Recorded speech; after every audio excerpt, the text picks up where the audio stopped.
Hi friends, எல்லோரும் எப்படி இருக்கீங்க? நான் நல்லா இருக்கேன். நீங்களும் நல்லா இருப்பீங்கன்னு நினைக்கிறேன். அதாவது பூஜை சாமான் எல்லாம் கழுவலான்னு எடுத்து வச்சு கழுவிட்டு இருந்தேன். வரமலட்சுமி பண்டிகைக்கு எடுத்து பூஜை பண்ணதெல்லாம் எடுத்து ஊற வச்சுருந்தேன். ஏன்னா மேலே மேலே பண்டிகை வந்தனால கழுவ முடியல.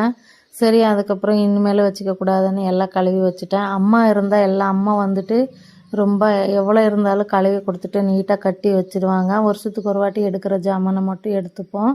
டெய்லி யூஸுக்கு வச்சுருப்போம். அதாவது எவ்வளோ முடியுதோ அவ்வளோதான் வச்சுக்கிட்டு பூஜை பண்ணணுன்றது எனக்கு இப்போ தான் ரீசெண்டாக தெரியுது. ஏன்னா அம்மா இருக்கிற வரைக்கும் நல்லா எவ்வளோ இருந்தாலும் கழுவி கொடுப்பாங்க.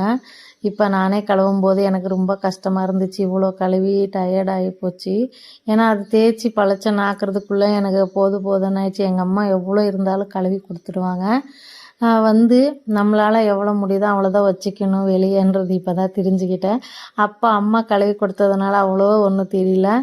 இதுக்கு மேலெல்லாம் ஜாமானமே வாங்கக்கூடாதுன்ற அளவுக்கு ஃபீல் ஆகிப்போச்சு. சரி, ஓகே, பார்த்துக்கலான்ட்டு எல்லாம் கழுவி வச்சுட்டு தொடச்சி வச்சுட்டேன். அதாவது வரமலட்சுமி பண்டிகைக்கு பிரசாதம் வைக்கிறதுக்கு கூட நான் பித்தாளியில் தான் வாங்கி வச்சுருக்கேன். எவ்வளோ முடியுதோ அவ்வளோ எல்லாம் வச்சுருக்கேன். இந்த மாதிரி பேப்பரில் சுற்றி வச்சுருக்கேன், வெள்ளி இது கருப்பாகக்கூடாதுன்னு.